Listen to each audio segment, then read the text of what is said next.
할렐루야. 오늘 주일 오전 예배 올라오신 여러분을 환영하고 축복합니다. 우리 좌우 앞뒤에 계신 분들 바라보면서 한번 인사 한번 나누겠습니다. 잘 오셨습니다. 말씀의 은혜 받으십시오. 오늘 주일 말씀의 제목은 무거운 짐을 함께 들어요 라고 하는 말씀입니다. 여러분, 1984년도 LA 올림픽 그리고 1988년도 우리나라 서울에서 열렸던 그 서울 88 올림픽에서 육상 경기, 올림픽의 꽃이죠. 올림픽의 꽃인 이 육상 100m에서 금메달을 딴 그 세계적인 선수 칼 루이스, 그 칼 루이스 선수도 눈물의 씨앗을 뿌릴 때가 있었습니다. 올림픽에서 금메달을 딴다라고 하는 것은 값진 땀을 많이 흘려야 되고, 그리고 끈질긴 노력 없이는 결코 이루어낼 수 없는 그런 쾌거이죠. 칼 루이스가 직장에서 출퇴근하기 위해서 모터사이클을 타고 다녔습니다. 출퇴근하기 위해서, 육상선수가 되기 전에. 그런데 어느 날 그 출퇴근하는 모터사이클을 누군가가 훔쳐가 버렸습니다. 그래서 대신해서 자전거를 타고 출퇴근을 하기 시작했습니다. 근데 그 자전거마저도 누군가가 훔쳐가 버렸습니다. 어떻게 했을까요? 칼 루이스는 그때부터 모터사이클도 그리고 자전거도 없이 맨몸으로 회사까지 출퇴근길을 달리면서, 맨몸으로 달리면서 그 출근길을 다녔다고 말씀을 합니다. 여러분, 직장까지 12km 그리고 왕복에서 24km의 거리를 매일 다니는 것은 정말로 쉽지가 않았습니다. 그런데 낙심이 될 때마다 그는 마음을 이렇게 집중을 했습니다. 누군가가 내 모터사이클을 훔쳐갈 수가 있고, 누군가가 그 다음 차순으로 내가 선택하였던 자전거를 훔쳐갈 수도 있겠지만도 이 상황, 이 환경과 상황으로 인해서 나는 낙심하지 않겠다. 도둑이 소유를 빼앗아갈 수 있겠지만 내가 결코 빼앗길 수 없는 것에 내 자존감, 그리고 나의 성품, 내가 믿고 있는 하나님에 대한 신앙, 하나님께서 나에게 주신 은사, 그리고 내가 인생을 살아가는 분명한 그 목적은 아무리 도둑이 강력하다 할지라도 이것은 결코 빼앗아 갈 수 없다라고 여기면서 날마다 마음을 새롭게 하고 맨몸으로 그 매일 24km의 시간들을 기쁨으로 달리다 보니까 그는 세계에서 최고의 육상 선수가 되었습니다. 여러분, 여러분이 결단하고 그리고 시작한 일이 순조롭게 되지 아니할 때가 있습니다. 여러분이 은혜를 받고 이것이 의미 있는 일이다라고 여기고 선택하고 결단하고 또 믿음으로 전진해 나가는 일들 가운데 칼 루이스처럼 모터사이클을 빼앗아가고 이거 신앙생활 하지 말아야 되나? 그리고 다시 마음을 가다듬어서 또 시작을 하는데 또 자전거까지 빼앗기는 그런 일들이 일어난다고 하더라도 여러분, 포기하거나 낙심하지 마세요. 낙심이라고 하는 한자는 떨어질 낙 그리고 마음심입니다. 마음이 떨어진다라고 하는 것입니다. 마음이 절벽에서 떨어지면 슝 내려가지 않습니까? 기운을 잃은 상태를 말합니다. 영어로 낙심이라고 하는 것은 이 discouragement죠. 용기를 잃어버린다라고 하는 것입니다. 보통 사람들이 용기를 내지 못하는 것은 우리를 둘러싼, 여러분 한 사람 한 사람을 둘러싸고 있는 환경이 좋지 못하라고 여길 때, 환경이 좋아요. 많은 사람들이 있어요. 물질이 풍성해요. 내 기분이 좋아요. 내가 하자는 대로, 내가 원하는 계획대로 모든 것이 순차적으로 진행될 때가 있지만도 우리 인생은 하나님께서 운행하시기 때문에 우리가 원하는 바대로 되지 아니하는 방해가 나타날 때 그 환경이 좋지 아니하면 일반적인 사람은 용기를 잃어버리고 또 믿음을 잃어버리게 됩니다. 여러분, 환경이 좋으면 더 잘 믿습니까? 그리고 환경이 잘 되면 용기를 더 많이 내고 더 잘 믿을 것 같지만 실제는 그렇지가 아니합니다. 우리의 행복과 용기의 문제는 환경에 의해서 좌우되지 않습니다. 기독교의 역사를 우리가 바라보면 우리 한 사람 한 사람 자기 자신을 둘러싼 환경이 좋을 때는 타락해버려요. 최고의 위기는 있지 않습니까? 모든 것이 좋을 때, 내 뜻대로 다 잘 될 때, 그때가 최고의 위기고요. 정말 기독교 역사를 보면서 모든 것이 가장 안정감이 있었던 것은 광야처럼 환경이 너무나도 열악하고 힘들고 바라볼 리가 누구밖에 없습니까? 하나님밖에. 주변의 환경, 우리를 둘러싼 좌우의 모든 환경이 열악할 때 하나님만을 바라볼 수 있는 그때가 될 때 신앙은 불길처럼 타올랐던 것을 우리가 보게 됩니다.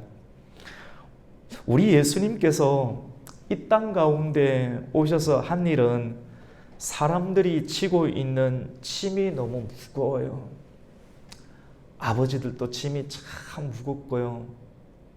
어머니들도 짐이 참 무겁고 학생들도 짐이 참 무겁습니다.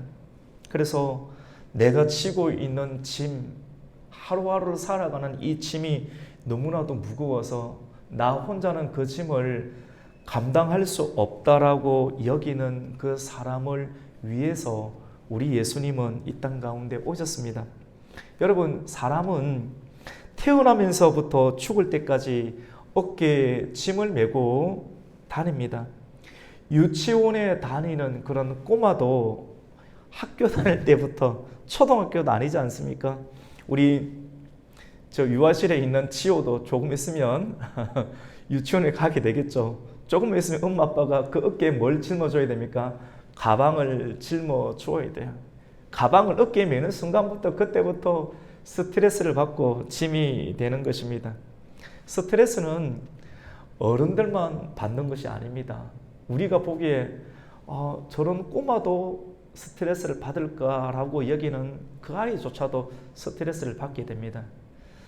저에게 자녀가 3명이 있는데 우리 막내가 어릴 적에 초등학교에 입학하기 전이었습니다. 우리 막내는 저희 아내와 제가 자유로운 영혼이라고 부릅니다. 항상 밝아요. 밝고 늘 싱글벙거리고 얼굴 표정도 밝고 긍정적이고 낙천적이어서 저 아이는 무슨 스트레스가 있겠나라고 싶었는데 초등학교에 입학하기 전쯤 되었을 때 머리에 원형 탈모가 오기 시작하는 거예요. 어른도 아닌데 그 6살, 7살 나는 그 아이가 머리에 원형 탈모가 와서 머리가 슝 다 빠져버려 정말 저렇게 해서 대머리가 되지 아니하나라는 걱정을 하게 되었습니다. 알고 보니까 어떻게 되냐면 그 아이에게도 초등학교라고 하는 새로운 환경을 인지하는 거예요. 새로운 환경에 적응을 해야 되고 새로운 친구들, 사람들을 만나는 것이 너무나도 큰 스트레스와 부담이 되었던 것입니다. 그래서 우리는 어른들뿐만 아니라 우리 아이들에게도 서로 존중해주고 스트레스를 잘 관리하는 방법을 가르쳐 주어야 합니다. 여러분, 최고의 방법은 무엇입니까? 어릴 적부터 아이들이 신앙을 알아가는 거예요. 영어를 알아가는 것도 중요하고, 여러분, 영어를 잘하면 성공할 수 있습니까? 바르게 살아갈 수 있습니까? 돈을 잘 버는, 땅을 잘 버는 방법, 우리 어른들이 이렇게 해야지 무시당하지 않는다고 하는 것을 어릴 적부터 조기 교육하면 그 아이가 바르고 행복하게 끝까지 잘 살아갈 수 있습니까? 그렇지 않습니다.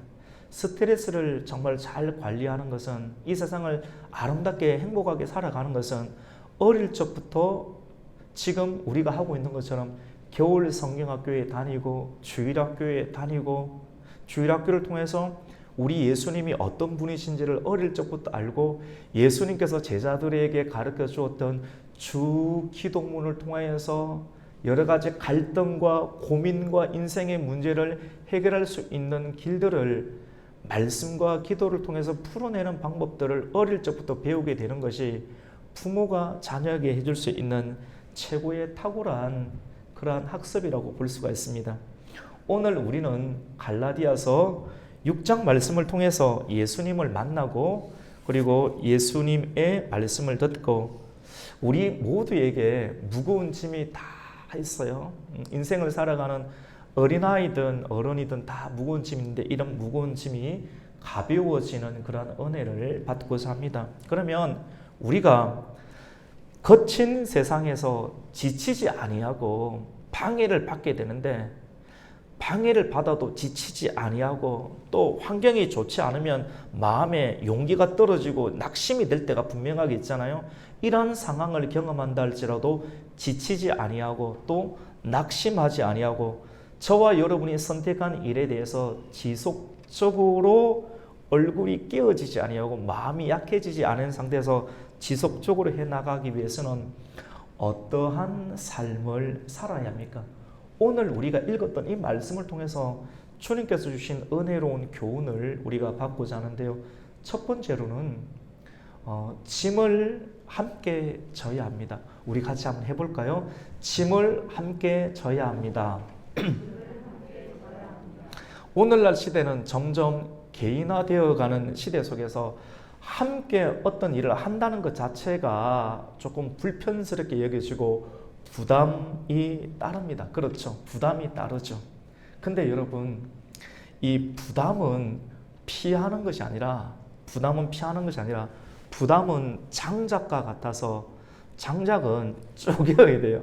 쪼개어서 화롯불에 집어넣어서 그 부담을 사라지게 만들고 불태우는 것이 부담이지 쉽게 우리의 생각대로 부담을 피하게 되면 부담이 없어지는 것이 아니라 부담이 더 따라다니고 우리 어깨의 짐이 더 눌리게 되고 무거워지고 그래서 결국은 사람이 낙심하게 되고 지치게 되고 아무것도 하지 못하는 안타까운 지경에 이르는 것을 보게 됩니다. 짐을 함께 진다라고 하는 것은 짐을 함께 나누어서 분담을 한다는 것을 뜻합니다.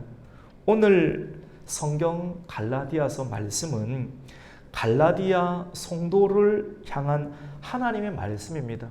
하나님께서 보니까 이 갈라디아 교회가 살아야지 갈라디아 지역이 살아나게 되는데 이 갈라디아 지역 전체를 살리기 위해서 하나님께서 이 갈라디아 교회 안에 있는 성도들을 향하여서 이 교회가 서로 함께 짐을 져야 될 것이 있다는 것을 말씀해 주고 있습니다. 바울은 그 짐을 피하지 말고 서로 지라고 권면을 하고 있습니다. 우리 오늘 2절 말씀 함께 읽겠습니다. 시작. 너희가 짐을 서로 지라. 그리하여 그리스도의 법을 성취하라. 여러분, 그리스도의 법은 사랑이거든요. 짐을 보면 사람들이 도망을 가잖아요. 혹시 나에게 올까 싶어서. 근데 그러한 인생은 실패하는 인생이 됩니다. 근데 교회에서 말씀을 듣는 거예요. 이 말씀이 강하고 은혜롭고 부드럽게 나비처럼 날아서 우리의 마음 가운데 벌처럼 쏘옵니다. 하나님의 은혜 가운데. 그래서 우리 안에 들어와요. 짐을 피하지 말고 짐을 나누어 지라고 합니다. 성경에는, 한글 성경에는 짐을 서로 지라고 했는데 서로 함께 져야 할 짐은 여러분 가벼운 짐이 아니겠죠. 가벼우면 왜 함께 지라고 하겠습니까? 짐이 한두 개가 아니고 여러 개의 짐이 된다고 하는 겁니다. 실제 원문을 보면 이 짐이라는 부분이 짐들 복수로 되어 있어요. 짐이 여럿이 많이 있다라고 하는 것입니다. 그러면 교회가 함께 나누어야 될 짐은 어떤 것입니까? 오늘 우리가 함께 읽었던 1절 말씀 가운데 그 힌트가 나오는데 교회에 와서 말씀을 듣고 예수님을 영접한 성도에게 여러분 죄가 드러나는 일들이 일어납니다. 우리는 생각합니다. 교회에 들어오면 깨끗해야 돼. 목욕을 하듯 죄도 짓지 않아야 되고 담배도 피지 않아야 되고 술도 마시지 않아야 되고 나쁜 짓도 하지 않아야 된 모든 것을 해결하고 이 의자에 앉아 있어야 돼. 이 의자에 앉을 수 있는 사람은 깨끗해야 돼 라고 생각하는 경향이 있습니다. 그런데 여러분, 그러한 교회는 이 지구상에 그 어떤 것도 없습니다. 만약에 그런 교회가 있다라고 하면 예수님께서 이 땅 가운데 오실 이유가 없겠지요. 우리는 마음으로 아닌 척하면서 누군가를 미워하고 또 그 미워하는, 어쩔 수 없이 미워하는 우리 자신을 보면서 때로는 은혜를 받고 괴로워하기도 합니다. 결코 해서는 안 될 생각이, 머리로는 이렇게 하면 안 된다는 걸 알지만 몸 가운데 생각이 왔다 갔다 하면서 과연 내가 내 안에 예수님이 있는가? 내가 믿음이 있는가? 내가 예수님을 믿는 사람이 맞는가? 가끔씩 의심이 들 때도 있습니다. 여러분, 함께 신앙생활하는 사람들 중에 하나님께서 기뻐하지 않는 심각한 죄를 범하는 일들이 교회에서 신앙생활을 하다 보면 일어나기도 합니다. 예를 들어서 법이 없이도 잘 살 것만 같은 성도님입니다. 저 성도님은 법 없이도 잘 살겠지라고 싶었는데 오래 생활하다 보니까 그분이 기업에서 돈을 횡령하는 일들이 일어나게 됩니다. 아니면 직장에서 성범죄를 저지른 일들이 드러나게 되면서 정말 깜짝 놀라는 충격을 받기도 합니다. 여러분, 예수님 당시에 현장에서 간음을 하다가 걸린 여자를 사람들이 붙잡아 와서 예수님께 데리고 옵니다. 율법에는 무엇입니까? 죄를 지은 사람, 죄가 드러나잖아요. 죄가 드러나면 다들 돌을 들고 그 죄를 지은 여자를 어떻게 합니까? 돌로 쳐서 죽여라. 이렇게 되어 있는데 예수님이 능력을 많이 행하시고 은혜로운 설교를 많이 하셔서 예수님 앞에 일들을 딱 가지고 옵니다. 그래서 사람들이 이제 예수님 앞에서 이 현장에서 간음하다가 들킨 여자 꼼짝 못하지 않습니까? 죄가 드러났지 않습니까? 그래서 다들 시뻘겋게 해서 손에 돌을 들고 저런 사람은 없어져야 된다. 마치 그 사람은, 돌을 들고 있는 사람은 절대 이런 일들을 한 번도 안 지은 사람들처럼 당당하게 돌을 들고 이런 인간은 죽어야 된다면서 돌을 들고 이 사람을 치기 일보 직전이었습니다. 예수님은 그때 뭐라고 말씀하시는가 하면 그 심각한 위기의 상황 가운데 죄가 없는 사람이 돌로 이 여자를 치라라고 말씀을 합니다. 우리 같이 한번 해볼까요? 죄가 없는 사람이 돌로 쳐라. 여러분, 예수님의 말씀은 진리거든요. 죄가 없는 사람이 이 여자, 간음하다가 들킨 이 여자를 돌로 치면 문제가 안 생깁니다. 예수님 말씀이 정확하게 맞습니다. 예수님 말씀은 틀린 것이 전혀 없습니다. 죄가 없는 사람이면 치라는 거예요. 지금 다 돌을 이렇게 들고 있는 사람이 나는 죄가 없는 것처럼 얼굴에 부룩부룩 해가지고 어떻게 이런 인간이 우리 교회에 있을 수 있어? 어떤 이런 인간이 어떻게 기업도시에 살 수 있어? 죽어야 돼 하면서 없어져야 돼 하면서 돌을 들고 이렇게 들고 치기 일보 직전인데 예수님이 그때 나타나셔서 죄가 없는 사람이 이 여자를 돌려쳐서 죽여라. 예수님의 말씀이 능력이 있는 거예요. 그 말씀이 아닌 척하면서 위선과 가증스러운 삶을 살아가는 돌을 들고 있는 사람 마음 가운데 찔리는 역할을 하게 하는 거예요.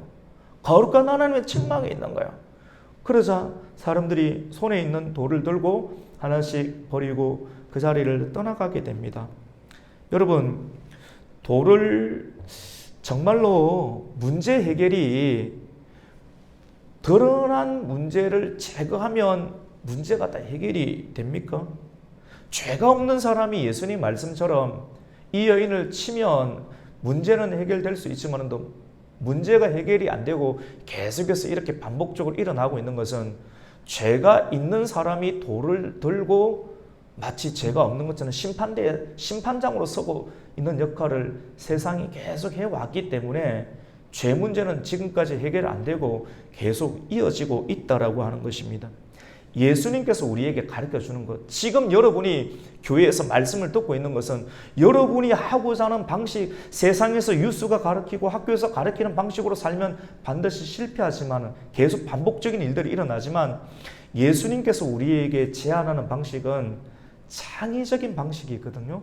창조적인 방식이라서 이 방식대로 따라야지만이 문제가 해결이 되고 거치는 역사를 경험할 수 있다고 하는 것입니다.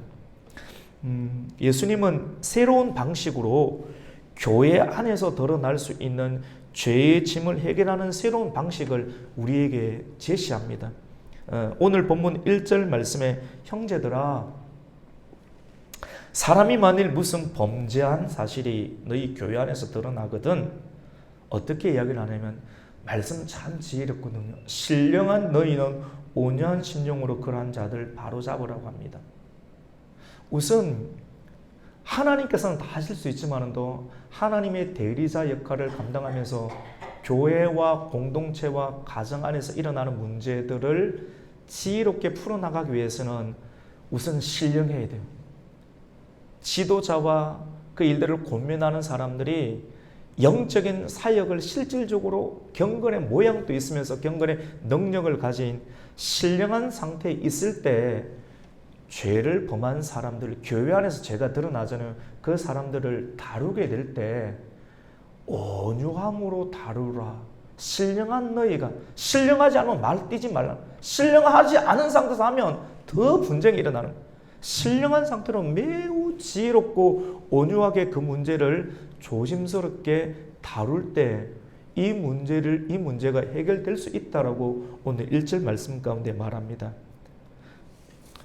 여러분, 신령한 너희가 온유한 심령으로 같이 해봅시다. 바로 잡으라. 바로 잡으라고 하는데요. 이 바로 잡는다라고 하는 것은 어떤 의미인가 하면 원어를 잘 살펴보면 그물을 손질하게 한다. 그리고 온전하게 한다는 뜻이 있습니다. 그물. 여러분, 그물을 한번 사서 어부가 그물을 던지는데 처음 산 그물이 큰 고기도 잡고 작은 고기도 오랫동안 잡으면서 한 번도 문제가 안 터지고 끝까지 가는 그물이 있습니까? 절대로 없습니다. 반드시 그물은 터지게끔 되어 있고 또 손실을 입게끔 되어 있습니다. 고기를 잡다가 그물이 훼손이 될 때가 있는데 훼손되는 그물이 있다고 해서 그 그물 전체를 버립니까? 여러분, 그물이 얼마나 비싼 줄 아세요? 굉장히 비쌉니다. 조금 훼손된 부분이 있다고 해서 그 그물 전체를 버리는 어리석은 사람은 아무도 없습니다. 어떻게 합니까? 훼손된 부분을 어부가 잘 말려서 그 부분을 단단한 또 낚싯줄로 잘 기워서 전체와 조화롭게 잘 해서 전체를 살립니다. 한 부분이 문제가 있다고 해가지고 이것을 다 버려버리는 것이 아니라 율법은 돌로 쳐서 죽여라 라고 하지만도 사람을 죽이는 형태로 문제는 절대로 해결 안 되고 그 부분, 사람은 소중하게 여기고 사람이 죄가 들어오고 연약해서 이런 일들이 일어나지만 온유한 심령으로 신령한 너희는 하나님의 심령을 가지고 온유한 심령으로 그 사람을 잘 지도해서 그 훼손된 부분을 잘 고쳐서 전체가 유익될 수 있도록 갈라디아 교회는 그렇게 감당하라. 그 짐들을 감당하라 라고 말씀을 하고 있는 것입니다. 우리나라도 보면요, 있지 않습니까? 여러분 뉴스를 보면 잘 알듯이 군이나 경찰, 그 어떤 조직도 공동체도 마찬가지입니다. 사고가 날 때 보통 어떻게 처리를 합니까? 최고의 책임자를 딱 선정을 해가지고 어떻게 합니까? 일명 옷을 벗겨버리는 것이죠. 옷을 벗긴다는 것이 그 사람이 감당하고 있는 높은 직임을 해제시키는 것을 말합니다. 이것을 감당함으로 사람을 죽이는 거죠. 그냥 너 없어져라, 잘라버리는 것이죠. 이렇게 함으로써 문제를 해결하는 방식으로 모든 나라들은 진행해 오고 있습니다. 이게 율법이거든요. 이런 식으로 해서 문제가 해결되는 것을 보았습니까? 이렇게 하더라도 동일하게 문제는 계속해서 반복되고 발생하고 일어나는 것을 보게 됩니다. 하지만 예수님께서는 이 근본적인 문제에 대한 해결 시스템, 성경은 이걸 관통해서 옛 언약이라고 하거든요. 옛 언약, 돌에 새겨진, 돌에 강력하게 새겨서 살인하지 말라, 가늠하지 말라, 그러면 너는 죽을 것이다 라고 돌에 새겨놓고 강력한 율법 조항을 들이대었지만도 그것으로 인해서 사람들은 계속 하나님을 믿지 아니하고 언약을 어기는 일들이 계속 일어나자 새 언약을 우리에게 주셨거든요. 그 새 언약은 하나님의 새로운 시스템인데요. 그것이 바로 사랑입니다. 사랑은 내가 죄를 짓지 않은 것처럼 보이지만도 그 죄가 공동체 안에서 드러날 때 그 죄를 서로 지는 거예요. 마치 내가 죄를 지은 것처럼 저 사람만 문제 있는 것이 아니라 나도 문제가 있다라고 같이 여기며 따뜻한 눈빛과 마음으로 죄가 드러난 사람들을 그리스도의 사랑으로 용서해 주는 거예요. 여러분, 말이 됩니까? 잘 안 되죠. 근데 그게 이 교회라고 하는 것입니다. 우리 예수님께서도 이사야 53장 말씀 가운데 예수님께서 채찍에 맞음으로, 저가 채찍에 맞음으로, 예수님께서 채찍에 맞아요. 왜요? 죄가 없는데, 그분은 죄가 없는데 죄가 있는 사람처럼 채찍에 맞음으로 예수님께서 대신 맞아주는 거예요. 죄인의 누명을 덮어쓰고요. 본인이 스스로 덮어쓰고 달려가서 내가 죄인처럼 그 죄값을 받고 채찍에 맞습니다. 그러므로 말미암아 진짜 죄를 지은 사람이 어떻게 됩니까? 나음을 입는다고 했습니다. 예수님께서 채찍에 맞음으로 말미암아 사람들의 아픔과 고통의 문제가 해결되는 새로운 창의적이고 창조적인 방법을 예수님께서는 몸소 보여주시고 그 일들, 그 영적인 사랑의 시스템을 이 땅 가운데 심어두기 위해서 예수님께서는 2000년 전에 이 땅 가운데 오셨다.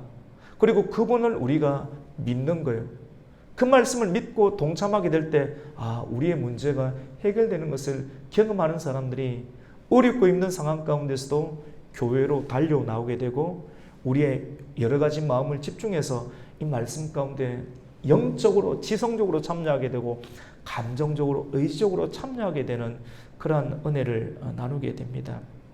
여러분, 우리가 신앙생활을 하면서 갈라디아 교회가 경험했던 문제를 만날 때 오늘 사도의 권면을 우리가 잘 기억함으로 서로 짐을 나누어져서 그리스도의 사랑의 법을 성취하는 창조적인 성도, 창조적인 교회가 되기를 예수님의 이름으로 축복합니다. 아멘. 같이 해봅시다. 아멘. 두 번째로는 여러분, 오늘 성경이 우리에게, 성경은 굉장히 창의적인 방식이 있거든요. 창의적인 방식인데 두 번째로 고민하는 것은 짐을 함께 지는 그 창조적인 삶을 함께 사는 것은 말씀을 전하는 자와 그리고 모든 좋은 것을 함께 하는 삶으로 나아가게끔 합니다. 오늘 6절 말씀에는 가르침을 받는 성도는 말씀을 가르치는 자와 좋은 것을 함께 나누라고 합니다.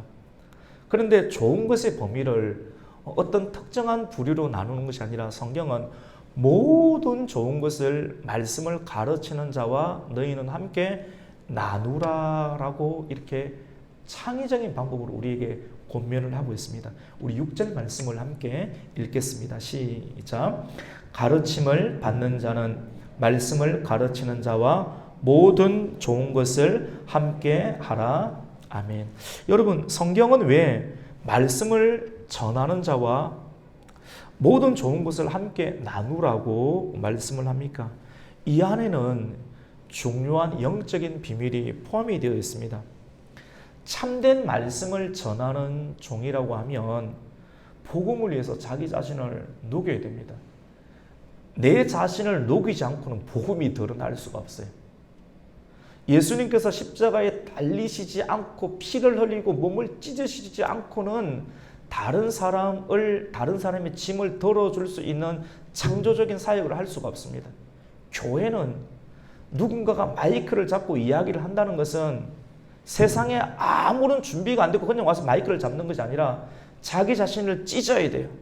피를 흘리고 헌신해야 되고 자기 자신을 죽이고 자기 자신을 하나님의 뜻 가운데 복종시키는 일들을 감당함으로 자기 자신을 녹여야 됩니다.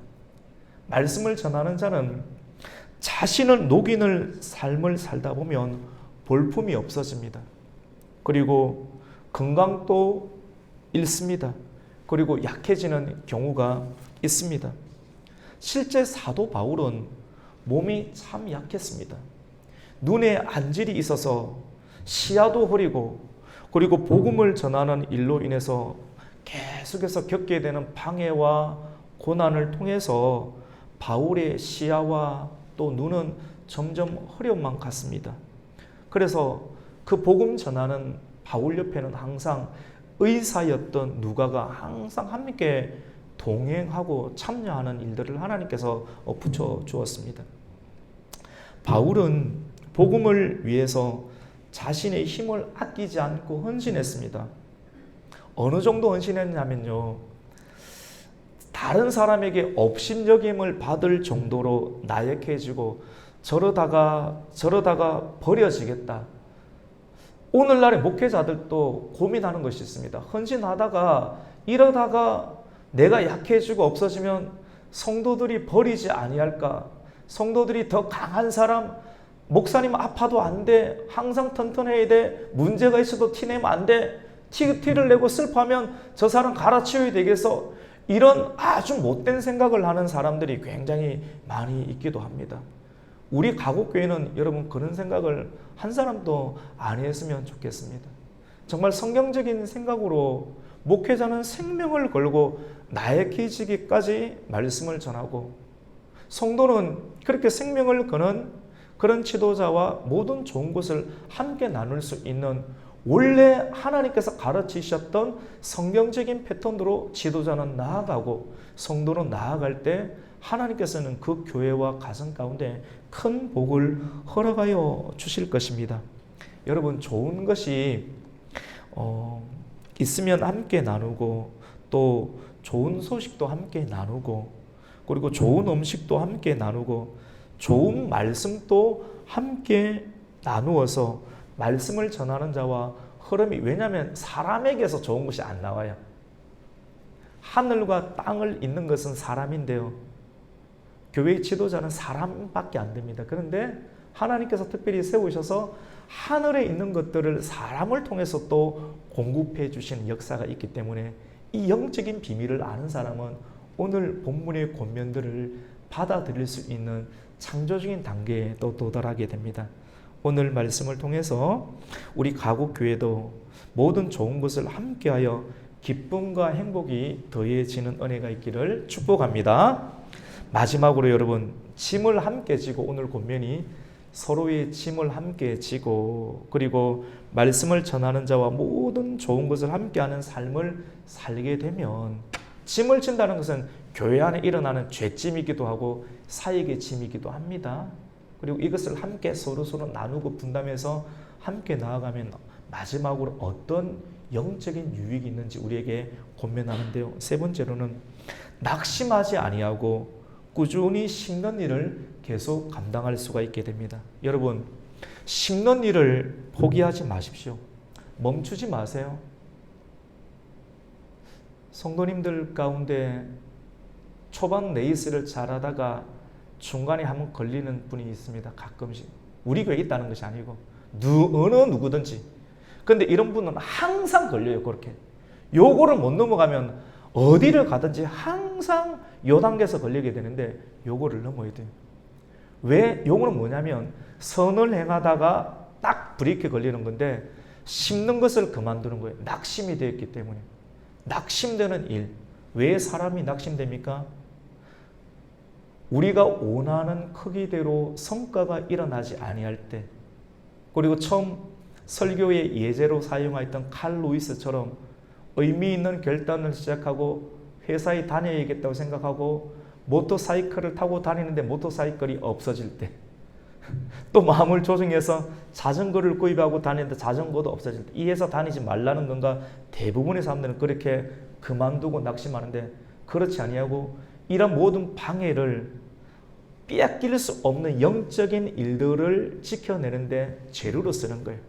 재료로 쓸 때 낙심을 하지 않게 되는 것입니다. 여러분, 포기하지 마세요. 심는 일을 포기하면 그때부터는 죽는 거예요. 계속 심어야 됩니다. 우리 오늘 9절 말씀, 마지막 말씀이죠. 우리 같이 9절 말씀을 함께 읽겠습니다. 시작. 우리가 선을 행하되 낙심하지 말지니 포기하지 아니하면 때가 이름에 거두리로다. 여러분, 지금은 겨울의 끝자락입니다. 어제 오후에는 조금 날씨가 풀렸는데 그래도 아마 이번 주까지 날씨를 보니까 아침 저녁은 좀 살살 영하 8도, 9도, 10도까지 좀 내려가는 것 같습니다. 근데 이제 겨울의 끝자락인데요. 한 2주 정도만 지나면 이제 대지에서 새싹이 푸르르게 이제 뚫고 나오는 그런 봄을 맞이하게 될 거예요. 봄에는 들이나 밭에 씨앗들을 많이 심습니다. 봄에 심지 아니하면 심어야 될 때, 해동이 될 때 심지 아니하면 여러분 가을에 거둘 것이 없습니다. 심는 사람이 가을에 추수 때 거두게 됩니다. 자연 세계에도 심어야지 우리가 먹고 살 수 있게 되고 영적으로도 우리가 심어야 돼요. 심는 일들을 하지 않으면 마지막 영적인 겨울 주님 앞 심판대 앞에 서게 될 때 거둘 곳이 없는 자들은 알곡은 알곡대로 쭉정이는 쭉정이로 나누는 주님의 추수 때 반드시 이 말씀이 사실 핵심이거든요. 서게 될 이걸 하라고 하는 거예요. 단순하게 예수 믿고 여러분 성공하세요, 사업 잘 됐어요, 이거 여러분 100년도 안 사는 사람 다 죽게 될 텐데 또 언제 100년 안에 죽고 하나님 부르시면 가야 되는데 이런 문제가 이 정도의 문제가 아니라 이것도 가능하면 되면 좋겠지만 본질적인 것은 영적으로 하나님 말씀을 계속 심어야 되는데 심지 아니하면 마지막 추수 때 거둘 것이 없게 되는 것입니다. 여러분 계속 심으면 믿음으로 심으면 땅은 진실을 알고 그 열매를 언젠가는 드러내게 됩니다. 다른 사람이 알아주지 않아도 주님이 아시면 된다는 믿음으로 계속 심으세요. 심으면 오늘 새벽 말씀도 있죠. 우리가 바로 심어놓고 바로 누군가 안 알아줘도 이걸 가능하면 안 알아주는 쪽으로 하는 것이 믿음이 좋습니다. 왜냐하면 그렇게 가면 나중에 의인의 부활 시에 하나님께서 다 알아주고 상급과 면류관을 주는데 이 땅에서 다 받아버리면 나는 너를 모른다라고 예수님 말씀하시면 그때 우리는 어디에 서겠습니까? 여러분, 탐욕을 심으면 탐욕을 거두고 사랑을 심으면 사랑을 거두게 됩니다. 믿음을 심으면 더 큰 믿음을 사용할 수 있는 열매를 거두게 될 것입니다. 말씀을 정리하겠습니다. 우리가 지루하지 않는 인생, 여러분 혹시 지루합니까? 낙심이 든 거거든요. 그거 빨리 개간해야 되고 마음을요. 우리가 지루하지 않는 인생, 그래도 이 세상을 바라볼 때 이 세상 내가 살만하구나, 예수님과 함께 동행하면 소망이 있다라고 여기면서 주님과의 그 동행길을 계속 해 나가기 위해서는 오늘 성경 말씀의 제안과 같이 서로 짐을 지고 이게 창의적인 방식입니다. 서로 짐을 지고 그리고 말씀을 가르치는 자와 좋은 것을 함께 나누고 그리고 낙심하지 않고 꾸준히 심는 일을 계속해야 됩니다. 이 세 가지 메시지, 오늘 메시지를 마음에 품고, 갈라디아서의 주제는 자유거든요. 이 일들을 하면 사람이 자유로워집니다. 이 자유를 경험하면서 통제불능의 상황 가운데서도 나는 즐겁기만 하다, 이 통제불능의 상황 가운데서도 창조적인 기쁨을 누리는 성도가 되시기를 예수님의 이름으로 축복합니다. 아멘.